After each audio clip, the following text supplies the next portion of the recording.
بسم الله الرحمن الرحيم وربطنا على قلوبهم إذ قاموا فقالوا ربنا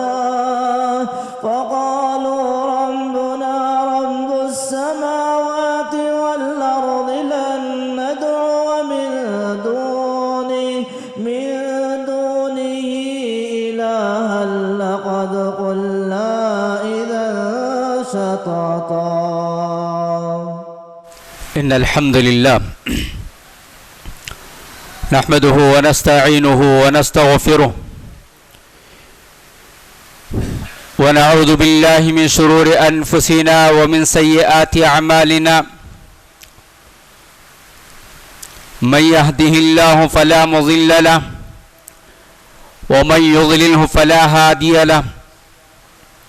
وأشهد أن لا إله إلا الله وحده لا شريك له. وأشهد أن محمدًا عبده ورسوله أرسله بالحق بشيرًا ونذيرًا وداعيًا إلى الله بإذنه وسراجًا منيرًا. أما بعد فإن خير الحديث كتاب الله وخير الهدي هدي محمد صلى الله عليه وسلم وشر الأمور محدثاتها وكل محدثة بدعة وكل بدعة ضلالة وكل ضلالة في النار. أعوذ بالله من الشيطان الرجيم. بسم الله الرحمن الرحيم. محترم علماء اکرام، بزرگان محترم، نوجوانان اسلام، معصوم بچوں اور پردہ نشین اسلامی مائیں اور بہنیں،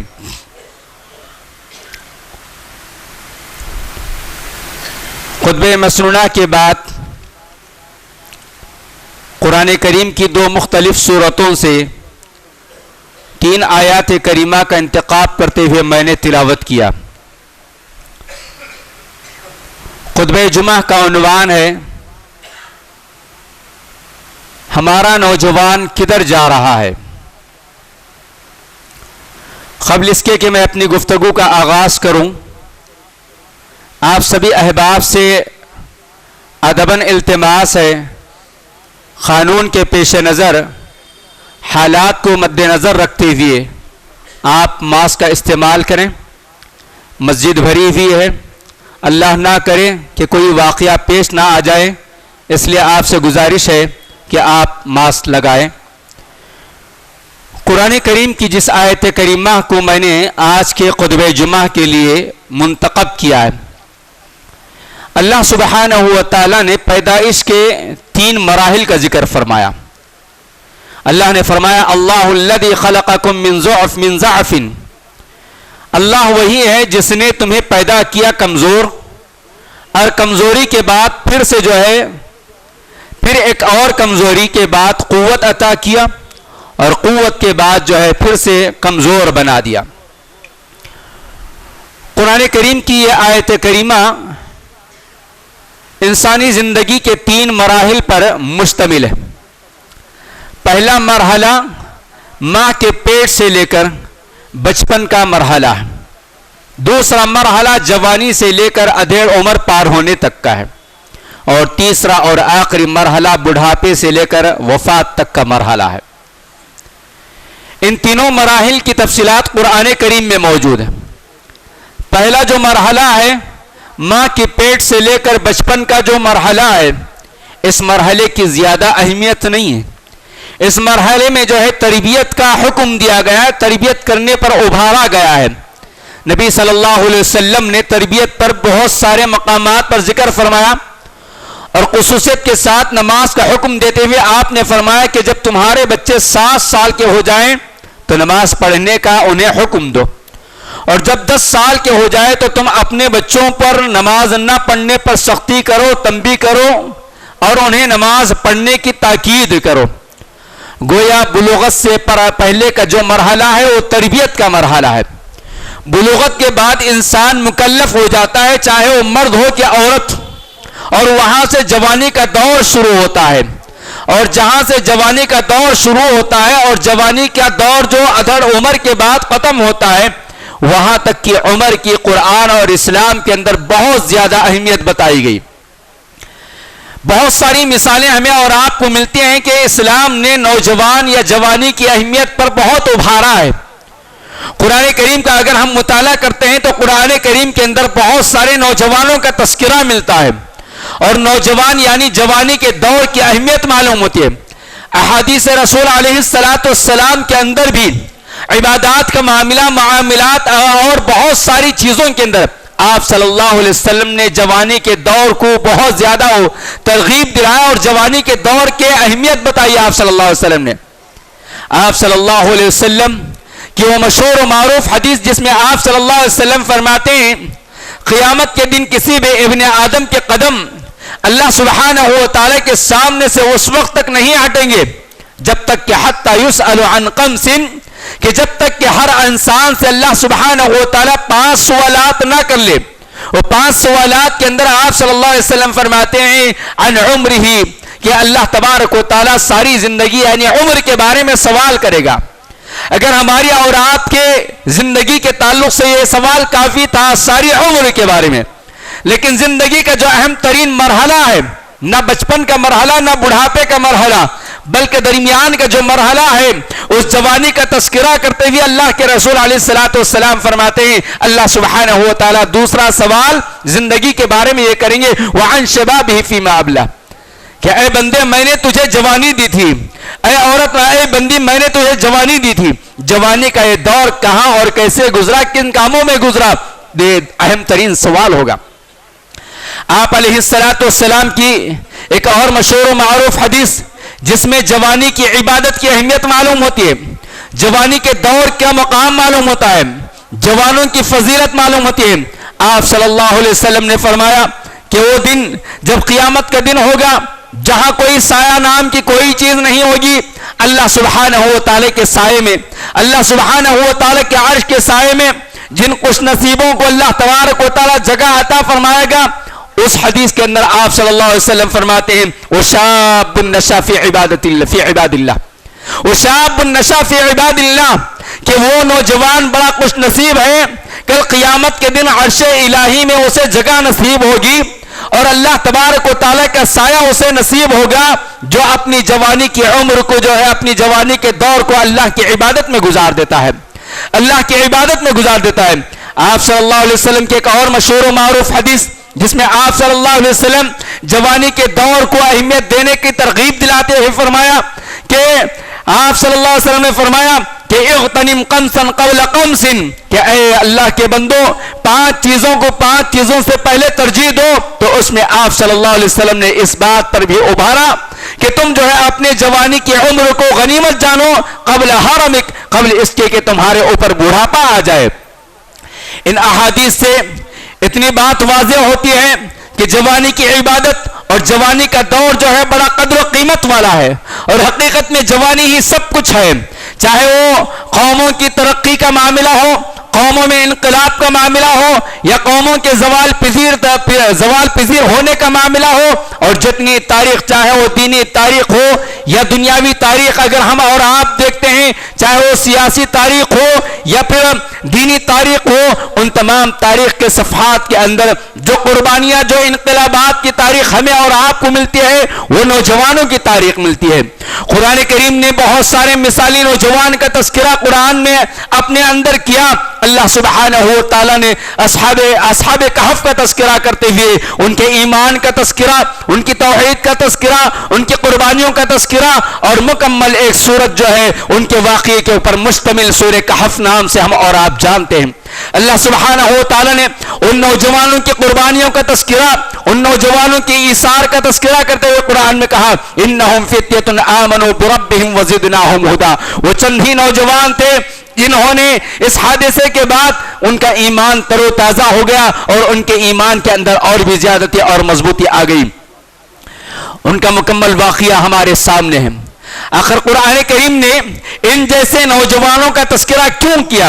اس لیے کیا کہ تا قیامت ہم جیسے نوجوان ان تاریخی نوجوان ان مثالی نوجوانوں کی تاریخ پڑھ کر ہمارے اندر بھی وہ اوصاف پیدا کرے, ہمارے اندر بھی وہ قربانی کا جذبہ پیدا کرے, ہمارے اندر بھی وہ اخلاق عالیہ پیدا ہو جائے, ہمارے اندر بھی وہ انقلاب کا جذبہ پیدا ہو, ہمارے اندر بھی وہ شجاعت پیدا ہو, ہمارے اندر بھی وہ بہادری پیدا ہو, ہمارے اندر بھی انقلاب کا کچھ کام کر گزرنے کا ایک شوق اور ایک ولولہ پیدا ہو. یہی وجہ ہے کہ قرآن کریم نے ان جیسے مثالی نوجوانوں کا تذکرہ کیا.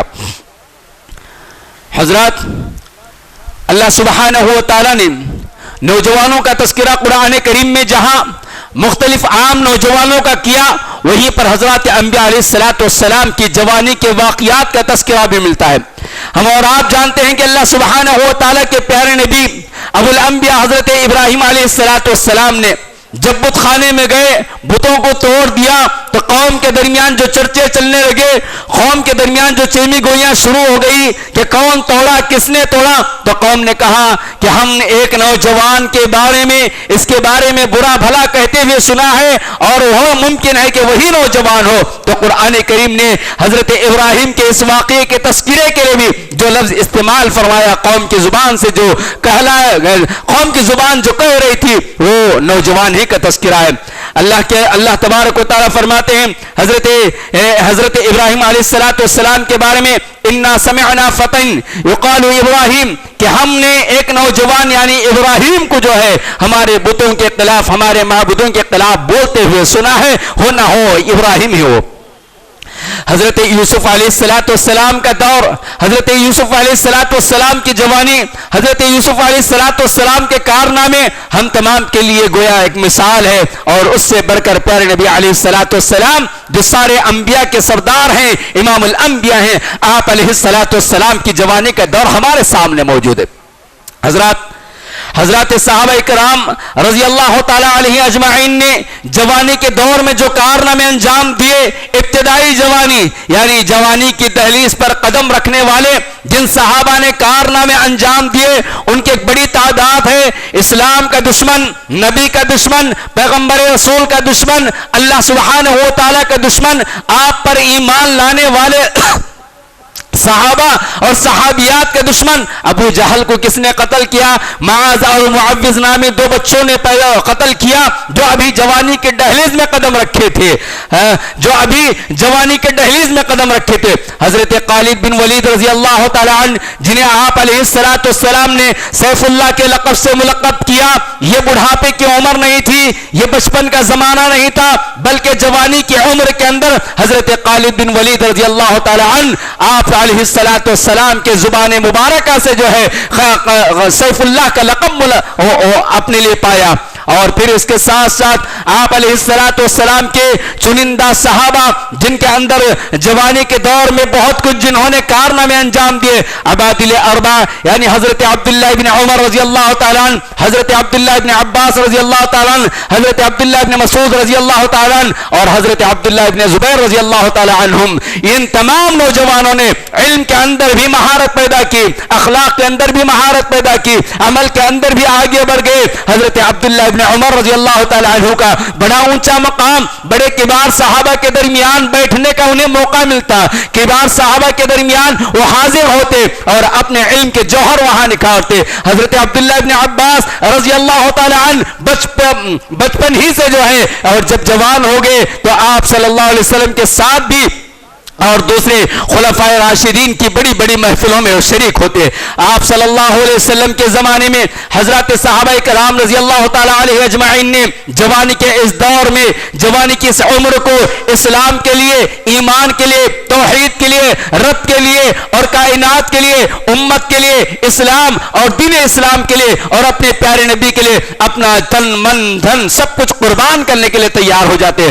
آپ صلی اللہ علیہ وسلم جب مرض الموت سے پہلے جو لشکر تیار کیا وہ لشکر کے سپہ سالار کون تھے؟ آپ جیسا، ہم جیسا جو ہے، آپ جیسا نوجوان، 18 سال کا نوجوان حضرت اسامہ بن زید رضی اللہ تعالی عنہ، جو ابھی جوانی کی دہلیز پر قدم رکھے تھے، بڑے بڑے صحابہ موجود تھے، لیکن آپ صلی اللہ علیہ وسلم نے اس لشکر کا سپہ سالار حضرت اسامہ بن زید کو متعین کیا۔ اس کے ذریعے اس بات کی تعلیم بھی دینا مقصود تھا کہ آپ صلی اللہ علیہ وسلم جوانوں کو آگے بڑھا رہے تھے۔ اور اسی طرح ایک اور واقعہ آپ صلی اللہ علیہ وسلم کے جوانوں کے بارے میں کہ حضرت عمار بن یاسر، حضرت عمار بن یاسر کیا تھے؟ بالکل جوانی کی دہلیز پر قدم رکھے تھے۔ ان کا ایمان قبول کرنا، اسلام قبول کرنا، اور پھر ان کے ایمان کے بعد ان کے والد کا اسلام قبول کرنا، ان کی ماں حضرت سمیہ کا اسلام قبول کرنا، اور اسلام قبول کرنے کے نتیجے میں حضرت عمار کے ساتھ، حضرت یاسر کے ساتھ، حضرت سمیہ کے ساتھ جو کچھ سلوک کیا گیا وہ ہم اور آپ جانتے ہیں۔ اسی طرح حضرت مصعب بن عمیر رضی اللہ تعالی عنہ، یہ بھی جوانی کے دور میں داعی اسلام بن کر، داعی رسول بن کر مدینہ منورہ تشریف لے آتے ہیں، اور وہاں یہود اور نصارہ کے درمیان، اہل مدینہ کے درمیان دعوت اللہ کا فریضہ انجام دیتے ہیں، اور دیکھتے ہی دیکھتے بہت ہی کم مدت کے اندر وہاں آپ علیہ السلام کا پیغام عام ہو جاتا ہے، اور ان کے اندر اسلام اس قدر مضبوط ہو جاتا ہے کہ جب جنگ بدر کے موقع پر ان کے بھائی کو قیدی بنا کر لایا گیا تو حضرت مصعب بن عمیر نے کہا کہ میری ماں جو ہے بہت مالدار ہے، میرے بھائی کی زنجیریں اور کس کر بند دینا تاکہ اور زیادہ مال آ سکے۔ یہ اسلام کے لیے، ایمان کے لیے ان کی قربانیاں تھی۔ حضرات، بہت سارے واقعات ہمارے سامنے موجود ہیں۔ حقیقت میں جوانی کا جو دور ہوتا ہے وہ عزم اور حوصلے کا دور ہوتا ہے، وہ طوفانوں کا رخ موڑنے کا دور ہوتا ہے، وہ پہاڑوں کو روندنے کا وقت ہوتا ہے، وہ آندھیوں کو ہنس کر اور مسکرا کر جواب دینے کا دور ہوتا ہے، وہ آزمائشوں کو جو ہے نظر انداز کرنے کا دور ہوتا ہے۔ گرم خون ہوتا ہے، ایک ولولہ ہوتا ہے، جسم کے اندر ایک طاقت ہوتی ہے، جذبات گرم رہتے ہیں، خون گرم رہتا ہے، اور اپنے لیے، اپنے قوم کے لیے، اپنے خاندان کے لیے، اپنے ملک کے لیے، اپنی ملت کے لیے، اپنے دین کے لیے کچھ کر گزرنے کا حوصلہ ان کے اندر پایا جاتا ہے۔ بچپن میں انسان کسی کا مجبور ہوتا ہے، بڑھاپے میں انسان کسی کا مجبور ہوتا ہے، لیکن جوانی میں وہ کسی کا مجبور نہیں ہوتا ہے۔ اس کے قوت، اس کے بازو، اس کے اعضائے جسم جو ہے اسے اس بات پر توجہ دلاتے ہیں کہ کچھ کر گزرنے کا یہ موقع ہے اور کچھ کر لے۔ حضرات، اور تمام قوموں کا جو ہے، تمام قوموں کی امیتیں بھی نوجوانوں سے وابستہ ہے، چاہے وہ قوم کوئی بھی قوم ہو، چاہے وہ ملک کوئی بھی ملک ہو، چاہے وہ کوئی بھی تنظیم ہو، چاہے وہ کوئی بھی دین ہو۔ ہر دین کے ماننے والے، ہر ملک کے ماننے والے، ہر مذہب کے ماننے والے، ہر کنٹری کے رہنے والے، ان کا دار و مدار ان کے اپنے نوجوانوں پر ہوتا ہے۔ اسی لیے کسی نے کہا کہ نوجوان جو ہے وہ قوم کی ریڑھ کی ہڈی کے مانند ہے۔ انسان کے جسم کے اندر ریڑھ کی ہڈی جس طرح کام کرتی ہے، اسی طرح کسی بھی قوم کا جو سرمایہ ہے وہ سرمایہ نوجوانوں کا سرمایہ ہے۔ وہ سرمایہ کی حفاظت کرنا میرا اور آپ کا فریضہ بنتا ہے۔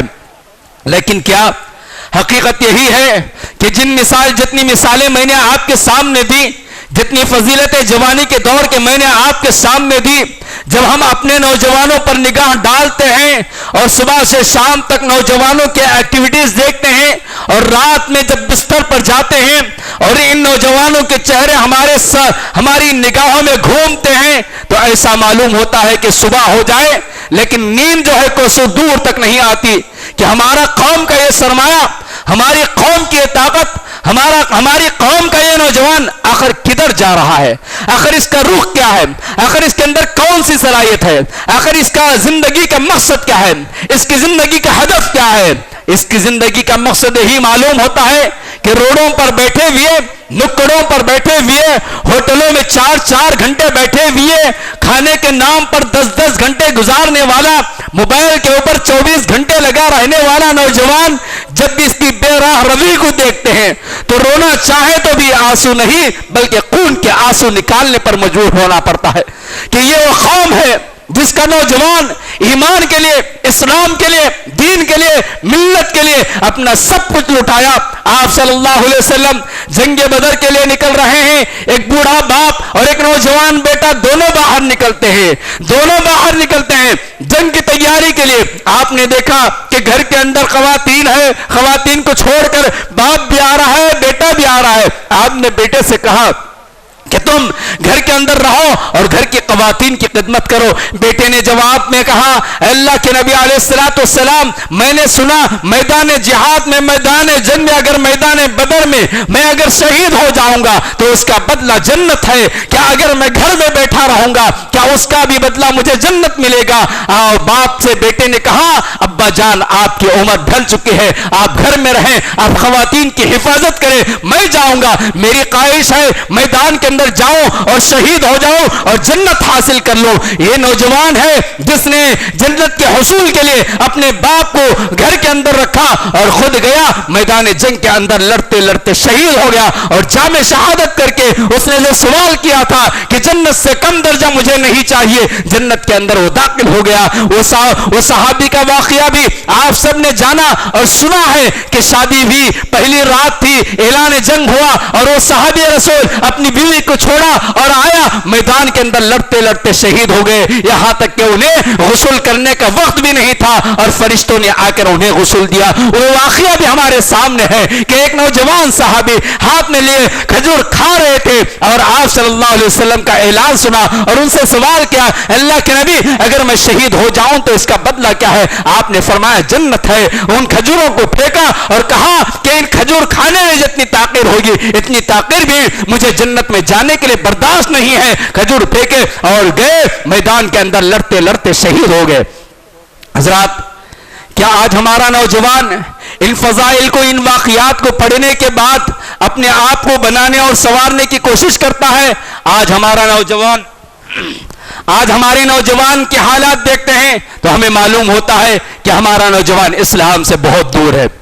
آج ہمارا نوجوان اسلام سے بہت دور ہے. تعلیم کے نام پر, معیشت کے نام پر, جاب کے نام پر اس کے اندر اس قدر بے دینی آ گئی ہے کہ کالج کے طلبہ یہ کہتے ہیں کہ مولانا اسلام پر عمل کرنا بہت مشکل ہے, اگر اسلام پر عمل کریں گے تو مصیبت میں پھنس جائیں گے.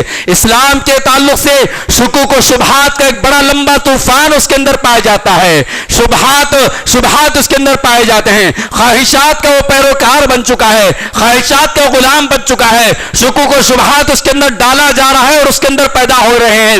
آج کا یہ نوجوان جس کے اوپر ساری قوم کی, ساری امت کی اور ملک کی اور خاندان کی امیدیں ہیں, لیکن معلوم یہ ہوتا ہے کہ یہ نوجوان جو ہے بے راہ روی کے راستے میں بہت دور نکل چکا ہے. کبھی کبھار ان نوجوانوں سے جب ملاقات ہوتی ہے, ان سے تفصیلی گفتگو کا موقع ملتا ہے تو سوچنے پر مجبور ہوتا ہے کہ آیا ان کے والدین مسلمان ہیں یا نہیں ہے. کتنے ایسے نوجوانوں کی مثال میں آپ کو دے سکتا ہوں. کالج کے نام پر پڑھنے والے جتنے نوجوان ہیں وہ اس قدر جو ہے لبرزم کے شکار ہو چکے ہیں, اس قدر جمہوریت کو اپنا چکے ہیں کہ دین نام کی کوئی چیز ان کے پاس نہیں, اسلام نام کی کوئی چیز ان کے پاس نہیں, حلال اور حرام کی کوئی تمیز ان کے پاس نہیں ہے, اور بہت سارے رشتے ناطوں کو, ساری چیزوں کو انہوں نے ختم کر کے رکھا ہے.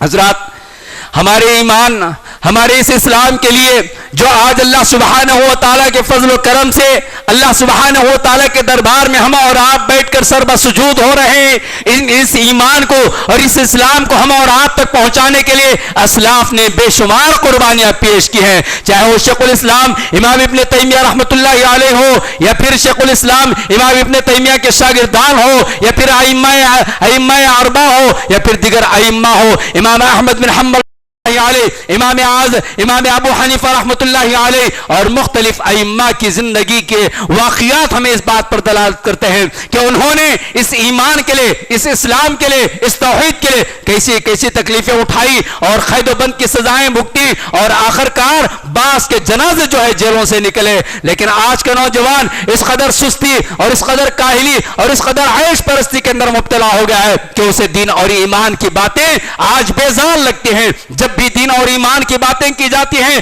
تو وہ اکتا جاتا ہے, وہ جو ہے ان محفلوں سے دور ہونے کی کوشش کرتا ہے اور ان محفلوں کو چھوڑ دیتا ہے, اور بسا اوقات زبان سے کہہ دیتا ہے کہ آج آپ کے ان باتوں کی ضرورت نہیں ہے. حضرات, کیا ایسا نوجوان ایسا نوجوان ہمارے لیے اور آپ کے لیے، ہمارے اور آپ کے لیے نجات کا ذریعہ بنے گا، پھر یا ہمارے اور آپ کے لیے جہنم کا راستہ اختیار، جہنم کا راستے کا ذریعہ بنے گا۔ ہمیں اور آپ کو سوچنا چاہیے۔ نوجوانوں کے بارے میں سوچتے ہیں تو بڑا ہی افسوس ہوتا ہے۔ لہٰذا میں نوجوانوں سے اپیل کروں گا کہ تم ہمارے نہ بنتے نہ بنو، کم سے کم اپنے تو بنو، اپنے آپ کے لیے تیار ہو جاؤ، اپنے خاندان کے لیے تیار ہو جاؤ، اپنے ملک کی ترقی کے لیے تیار ہو جاؤ۔ اقبال نے کہا تھا اپنے من میں ڈوب کر پاجا سراغ زندگی، اپنے من میں ڈوب کر پاجا سراغ زندگی، تو اگر میرا نہیں بنتا نہ بن، اپنا تو بن۔ وہ نوجوان تو وہ ہونا چاہیے کہ اس کی نگاہیں آسمان پر ہونا چاہیے،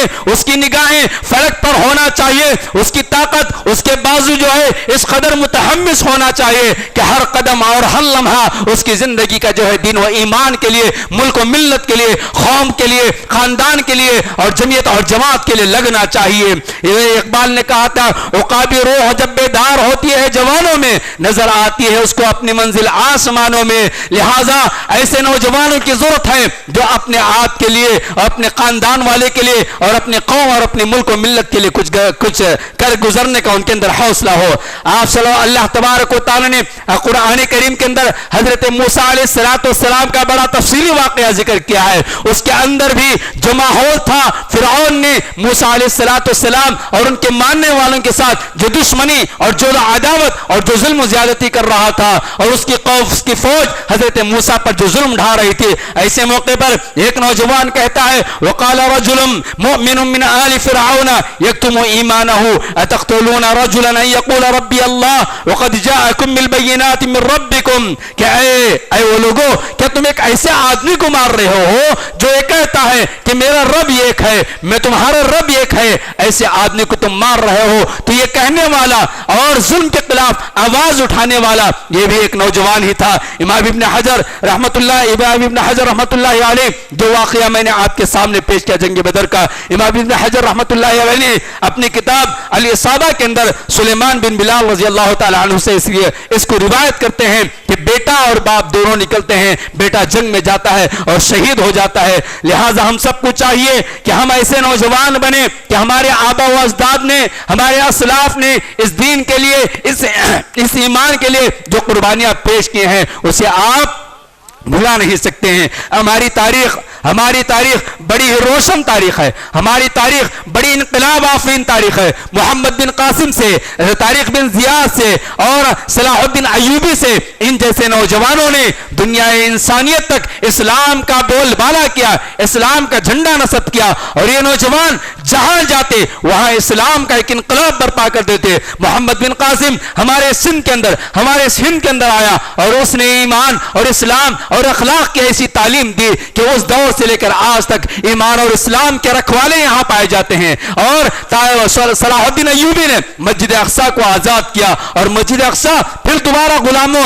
پھر دوبارہ یہودیوں کے شکنجے میں کسی ہوئی ہے۔ لہٰذا ہمارے نوجوانوں کو چاہیے کہ وہ بیدار ہو جائے۔ خواب غفلت سے بیدار ہونے کا یہ وقت ہے۔ ملک کے حالات بھی، قوم و ملت کے حالات بھی ہمیں اس بات پر توجہ دلاتے ہیں۔ یہ وقت کا تقاضا ہے کہ نوجوانوں تمہیں جاگنے کی ضرورت ہے، تمہیں اپنے آپ کو بنانے کی ضرورت ہے، تمہیں اپنی صلاحیتوں کو ابھارنے کی ضرورت ہے، تمہارے دین و ایمان کو مضبوط کرنے کی ضرورت ہے، تمہارے اخلاق کو اعلیٰ اخلاق میں تبدیل کرنے کی ضرورت ہے۔ تمہارے راتوں کا جاگنا، تمہارے فونوں پر مصروف رہنا، تمہاری دوسروں کے ساتھ ساری رات گفتگو کرنا، یہ تمہارے ہوٹلوں پر بیٹھے رہنا، کالج کے نام پر تم جو ہے جا کر پکنک مناتے رہنا، یہ سیر و تفریح کا کرنا، یہ تمہارے لیے زہر ہے، یہ تمہارے لیے سم قاتل ہے، یہ تمہاری موت کا ذریعہ ہے، یہ تمہارے خودکشی کا ذریعہ ہے۔ آج نہیں تو کل تم اپنے کیے ہوئے اعمال پر افسوس کرو گے، لیکن اس وقت کوئی فائدہ نہیں ہے۔ ابھی وقت ہے، آپ سمجھ جائیں، سدھر جائیں، اور میری اور آپ کی ذمہ داری بھی ہے، ہم بزرگوں کی ذمہ داری بھی ہے کہ اپنے نوجوانوں پر نگاہ رکھے، ان کی تعلیم و تربیت کی طرف توجہ دلائے، ان کے ایکٹیویٹیز پر نگاہ رکھے، ان کے رات اور دن کے کاموں پر ہماری نگاہ ہو، وہ کہاں جا رہے ہیں، کدھر جا رہے ہیں۔ افسوس تو یہ ہے کہ نوجوان لڑکا نہیں بلکہ نوجوان لڑکیاں گیا, 2-4 قدم اور آگے بڑھ کر بربادی کے دہانے پہنچ رہے ہیں, بربادی کے کنارے جا رہے ہیں, اور وہ بیراہ روی کا شکار خود بھی ہو رہے ہیں اور نوجوان لڑکوں کو بھی کر رہے ہیں. ایسے موقع پر ہماری ڈبل ذمہ داری بن جاتی ہے کہ ہم اپنی لڑکیوں کو بھی بچائیں اور اپنے لڑکوں کو بھی بچائیں. لہٰذا اقبال کا پیغام دیتے ہوئے میں اپنی بات کو ختم کر دیتا ہوں. جوانوں کو میری آہو سحر دے, جوانوں کو میری آہو سحر دے, پھر ان شاہین بچوں کو بالوں پر دے. جدا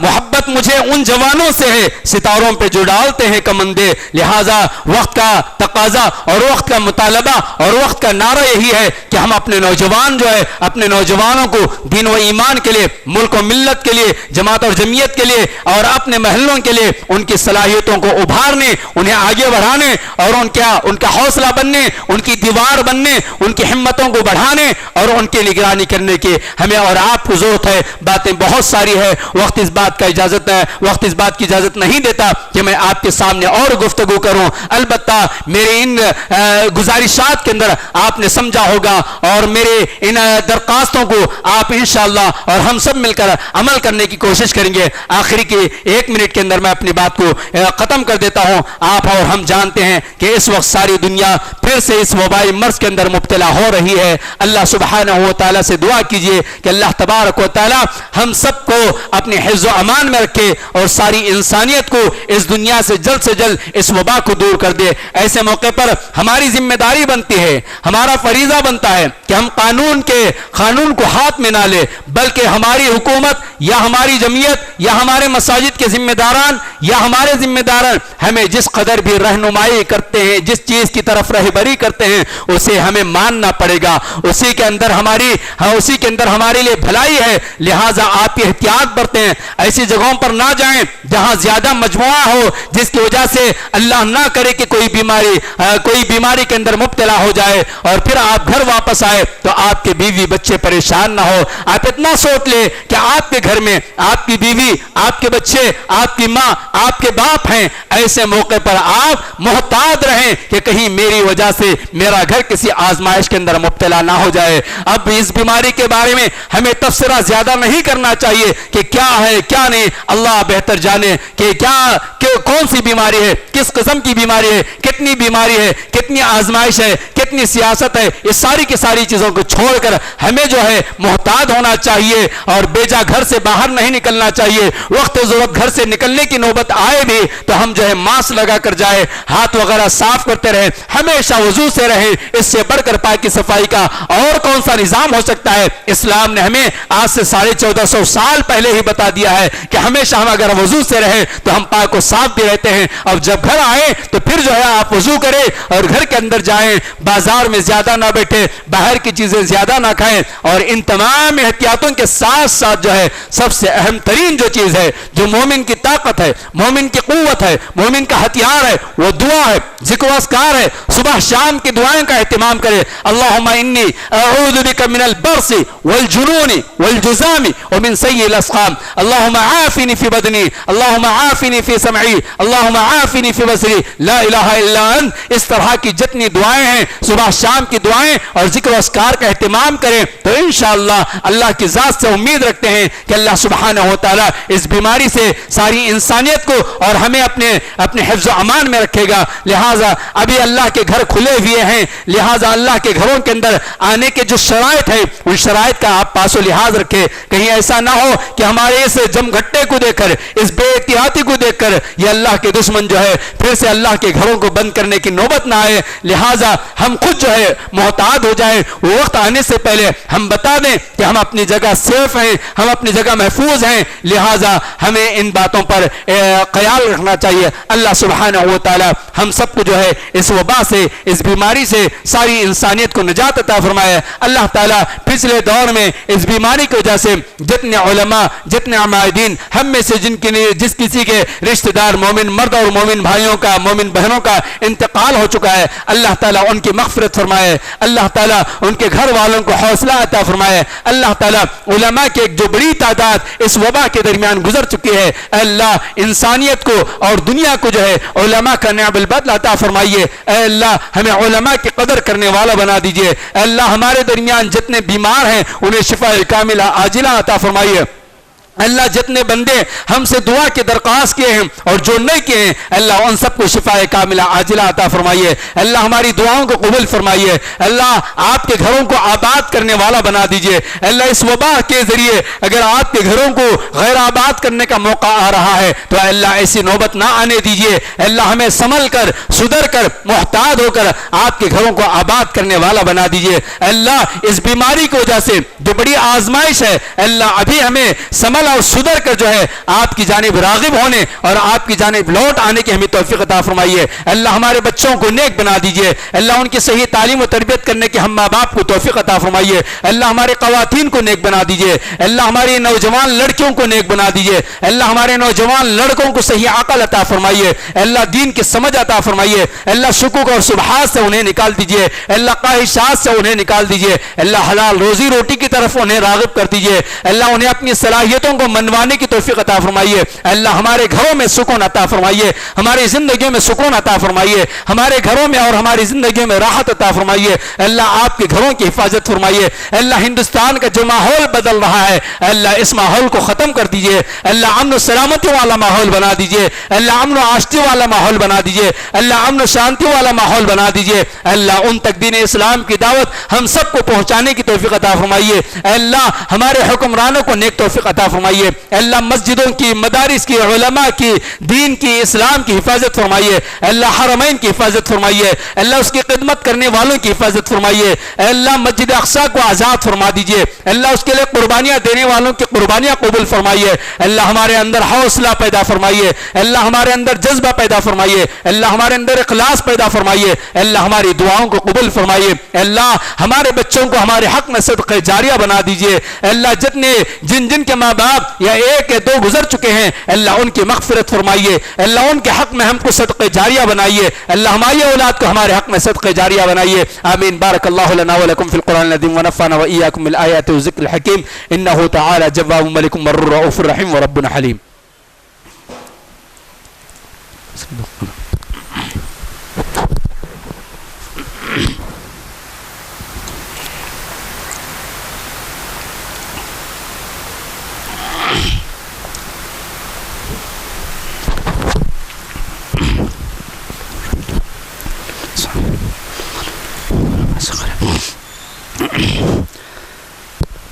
ان الحمد لله نحمده ونستعينه ونستغفره ونعوذ بالله من شرور انفسنا ومن سيئات اعمالنا من يهده الله فلا مضل له ومن يضلله فلا هادي له واشهد ان لا اله الا الله وحده لا شريك له واشهد ان محمدا عبده ورسوله ارسله بالحق بشيرا ونذيرا وداعيا الى الله باذنه وسراجا منيرا.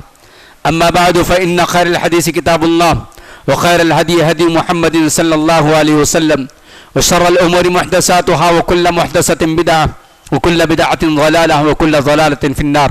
أعوذ بالله من الشيطان الرجيم. بسم الله الرحمن الرحيم.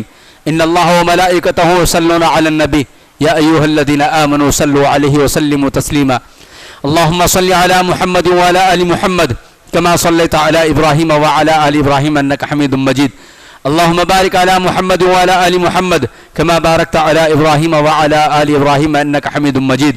اللهم انصر من نصر دين محمد صلى الله عليه وسلم وجعلنا منهم آمين. اللهم اغزل من قزل دين محمد صلى الله عليه وسلم ولا تجعلنا منهم آمين. رحمني ورحمكم الله. إن الله يأمر بالعدل والإحسان وإيتاء ذي القربى وينهى عن الفحشاء والمنكر ولذكر الله أكبر. والسلام عليكم ورحمة الله.